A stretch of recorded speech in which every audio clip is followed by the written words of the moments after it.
That would be me. Look who we're hanging with. Jason David Frank. Boom shakalaka. Please do not change channel.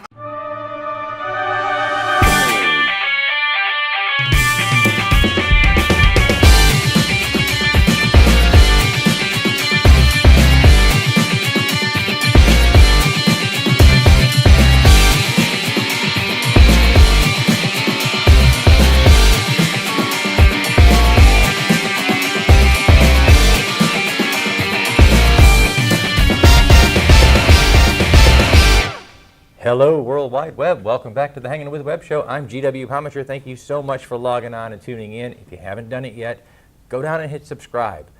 Every single weekday, we have artists, authors, filmmakers, entertainers, creative minds of all kinds on the Hangin With Web Show. And we are here right now at the Henegar Center for the Performing Arts in Melbourne, Florida. And we're hanging with storyteller and Toastmaster Susan O'Hara. Thank you very much for hanging with us, Susan. I love to hang with you. Thank you. All right, so you know, we talk a lot on the show to artists and authors, filmmakers, and when we boil it all down, arts and entertainment is about one thing. It's about sharing our stories. The television and the movie screen and the books that we read are all modern. They're modern firesides. Oh, yes. They're the places we share our stories. Oh, yes. And that, I know you have been a storyteller and a coach, coaching others to tell their stories for a long while now.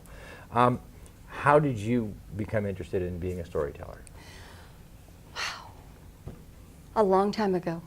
That's the way a lot of stories begin. I wrote my first story, and my eldest sister critiqued it or criticized it for me, and I didn't want to write again for a long time. I finally... Older siblings are good at that. Oh, they're so much fun. But she was young, and she didn't know how to, critique a story. So she did the best she could. But it hurt my heart. And stories need to come from our hearts. They do.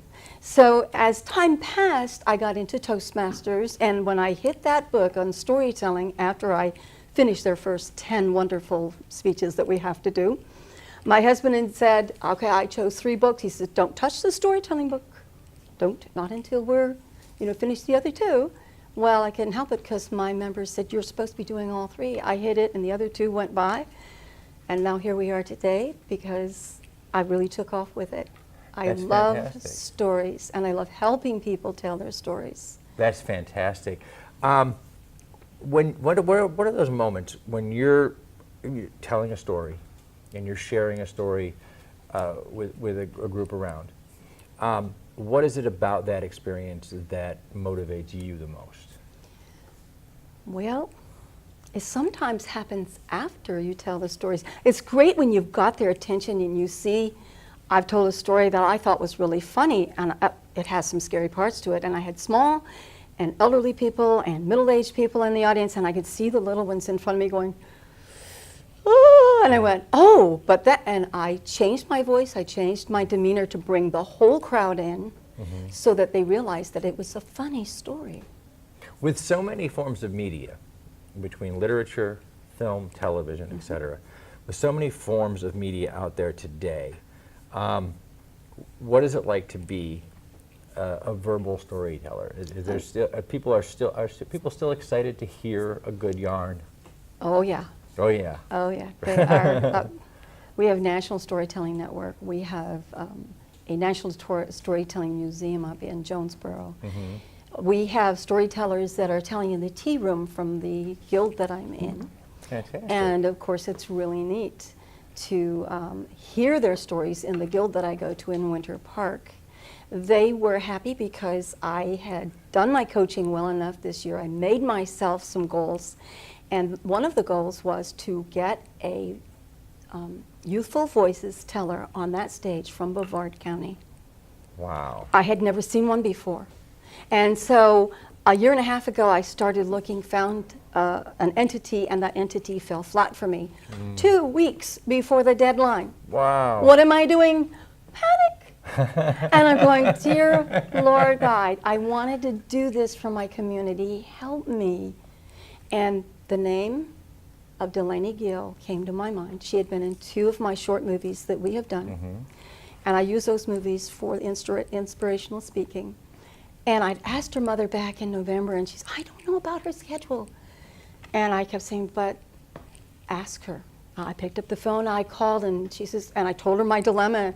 And her mom said, well, let me ask her. She said, yes, of course. Well, we, 2 weeks before that deadline, got down and had 2 sessions together. She got sick 1 week, so I couldn't do a 3rd session with her right before.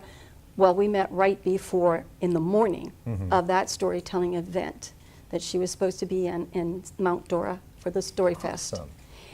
And she was like everywhere. And I'm going like, oh my gosh. And then I thought, she's acting like I do sometimes before a big before you get event. to do a big event. Yeah. You know, a little crazy zone. You know, it's great, especially when you're speaking in public in front of people. Yes. People will often tell us on the show or someplace else that it looks it looks easy from the audience to see when you finally hit your rhythm and your stride, and whether you're telling a story or giving a speech, when you hit that rhythm and that stride, it looks so casual, and people don't realize how much energy and nerves and things go into that moment, so that you and I could sit here like this and be perfectly relaxed as far as YouTube knows. That's right. But beforehand, there's full of nerves and jitter and trying to get all of that out of you. Yes. So that you can present a good story to your audience. Definitely. And it takes hard work. You know, it's interesting. I was reading your bio and seeing that when you're doing storytelling and things, people I don't think realize how big a part the oral tradition of storytelling is to even modern storytelling. How many films have you seen, or how many books have you read that incorporate or include a piece of narration, a piece of old-fashioned oral storytelling, passing a story on? One of my favorite things in the world, I always tell people I love a good Stephen King movie. But Stephen King's greatest stories always open and close with a narrator, with a storyteller. Exactly. And I always tell people as a writer, my goal would be to write a last line of a book the way Stephen King writes it and the way his narrators narrate it for films. Right. Because that's an amazing thing. It leaves you with a memory. It feels real, even when you're listening to an oral story. Yeah. So, And when you build your oral stories, you want a good beginning and a good ending, and fill it in with all kinds of color and pauses. Everybody says, oh, I'm telling you a story. Excuse me, pause, breathe. Let the story live. Let the characters in the story be who they are.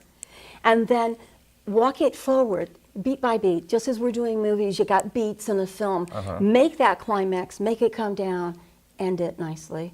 Whether it's a happy ending or not. Or not, yep. Something memorable, something people walk away. And the nice thing about hearing an oral story is that you're writing a movie in your mind. Oh, definitely. And when a storyteller is doing a great job, you see it so clearly. Oh, yes, you do. Favorite or most memorable moment as a storyteller? Do you have one in particular? Do you have a story that you told, or a moment when an audience was particularly keen, or just a moment when you said to when you say to yourself, "Wow, this is why I do this"? I had told for one of these. It was an opening for an educational learning center, and I had a family walk in, and they were like all separate. You know, they had spaces between them. When they walked out, they were all huggy, lovey, and together. And I knew that there had been a change there, and I've seen that many times in other storytellings, but that one really hit me because here they were all uptight because they were there to try to find their child a place to learn because obviously wasn't doing too well in school, yada da. But when they left, there was that unity in that family that was just awesome to me. And he says, I got to keep doing this. And that is what that's what storytelling is all about. Whether you're in a theater watching a movie, whether you're reading a good book, I, as an artist myself and a creator, the best moments are the moments when you know that your story has connected with someone Exactly. on a very personal level. Oh yeah, it does. And yes. it makes them think, it makes them transform. And you know, we tend to forget in a hectic world that the human being has been telling stories around the campfire for as long as we've been able to stand upright.